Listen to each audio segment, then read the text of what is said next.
According to the InterNACHI Home Inspection Standards of Practice, the inspector shall inspect the exterior wall covering materials, the eaves, soffit, and fascia, a representative number of windows, all the exterior doors, flashing and trim, adjacent walkways and driveways, stairs, steps, stoops, stairways, and ramps, porches, patios, decks, balconies, and carports, railings, guards, and handrails, and vegetation, surface drainage, and retaining walls and grading around the property where they may adversely affect the structure due to moisture intrusion.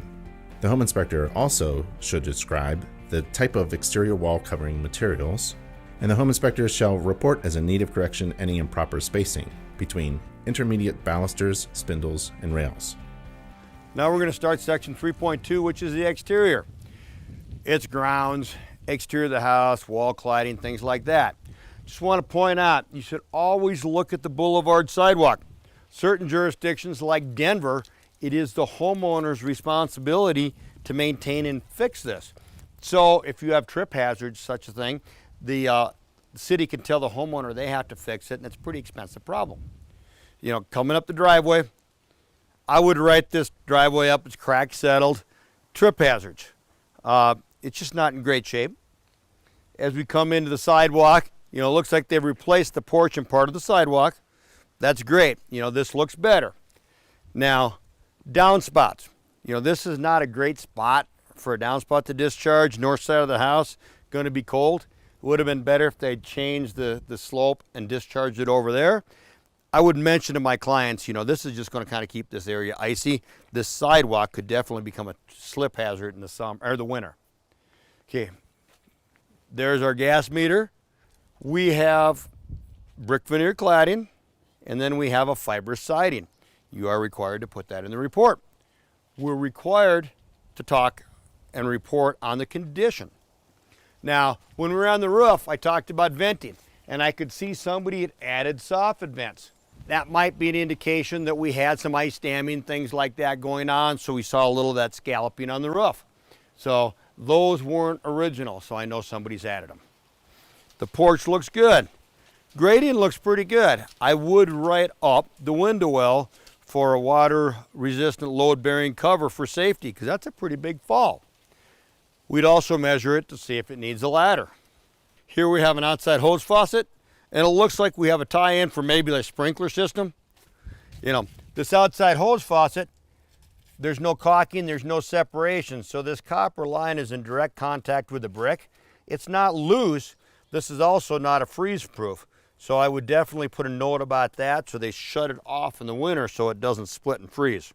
Okay, our brick veneer. This house is a little early for weep holes in this area.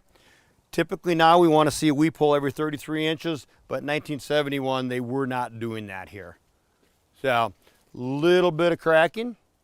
Might mean we have a little bit of settlement on this area. With a big window, that's not totally unusual. I would put a note, there was cracks in the brick mortar at the north side above the egress window. I'd put a note about that. Had a little bit of deteriorated mortar here. I'd note that in the report. So far, paint looks pretty good, trim looks pretty good. The paint's a little chipped at the caulking, but the caulking for the windows looks good. Now, on this side, I saw we had a gate over here. So we'll get to here, and then we'll work our way around the house that direction. Again, make sure you look at the window well. I always recommend the covers. Okay, on this side of the garage, if you look right here, you can see everything slopes towards the garage. So that's not an ideal situation. You know, we want to see a positive half-inch a foot slope for about the first 10 feet away from the house.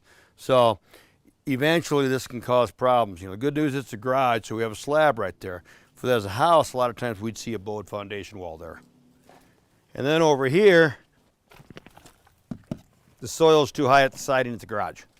So I would want to write that up because we're required to write up any soil contact, and that soil's just too high. So this side really needs to be cut out and sloped away and basically a swale put in here. Looking up here, remember we talked about the drip edge flashings. Gable vent right there. Most areas of the world, you do not mix gable vents and soffit vents for roofing. In Colorado, we see it fairly standard because we have such a sun load that sometimes that's the only way they can get a roof to vent correctly is just having more vents. So it's not completely unusual, but most places you will call it out as a defect if you see a gable vent and soffit vents. Okay, we're gonna have to go around because this gate doesn't let us through. Okay, coming to this side with the shed here. Sheds are not part of our standards of practice. We do not inspect sheds. I can't see a lot because of, one, the occupant stuff and the shed being right here. So there's a lot I can't see. Here we have a splashback. I would probably still talk to my clients about getting an extension pipe, but they do have something to take the water away. Here I can see the foundation. So on the outside we're going to see some of it. In the basement, remember, we couldn't really see any of it. Again, I'm going to look at my window caulking. Here, we have a little paint chipping, but the window caulking still seems really good. So, all in all, the paint looks pretty good. Now, when I see these little things, if you look, there's like 1.5 inches, sometimes there's 2-inch holes.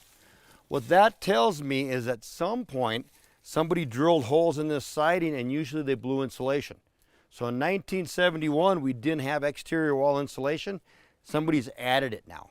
So that's a good thing. And I might point it out to my clients and say, hey, it looks like somebody's added some exterior wall insulation. We don't know if it was done to everything, but typically when I see those, that's what it tells me. So here, we're getting some cracking. We're getting some moisture damage. I'd put a note that there was some moisture damage on the siding. Remember, the siding's quite old. It's actually held up pretty good for fibrous siding. Coming through, when we were doing our electrical, we would have checked to make sure this is GFCI protected, everything. Typically, I don't like to see things hooked up like this, but, you know, people like their exterior lighting for their patios, things like that. Again, grading, we're pretty flat here. We don't really slope too much away from the house. We slope a little bit this way, but I would talk to my clients about working on the grading, and I would definitely have it in the report that we have poor grading. Working our way down again, you see the soffit vents. On the back of the garage, we have a small landing here. It looks like somebody's replaced the door and they never trimmed it. So I would put a note that the garage exterior door was not trimmed at the exterior. Here we have our original window.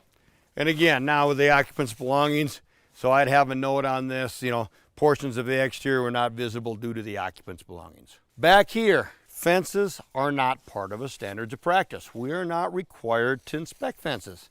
But when I see an obvious problem with a fence like this back here, I'm going to write it up as a safety hazard because my clients might have kids, they might have pets, the neighbors might have a dog that's not very nice, and that's not a very secure fence. And, you know, kids playing around it could just get hurt. So I would write up anything that I think would be a safety hazard. Even though it's not part of our standard, I don't want to see somebody get hurt on a house that I inspected. Okay, there, we're just wrapping up the 3.2, the exterior portion of the house. You know, we did look at a little bit of the foundation here. You know, that kind of leads us into jumping into 3.3, which is foundation, structure, things like that. So let's head to the basement.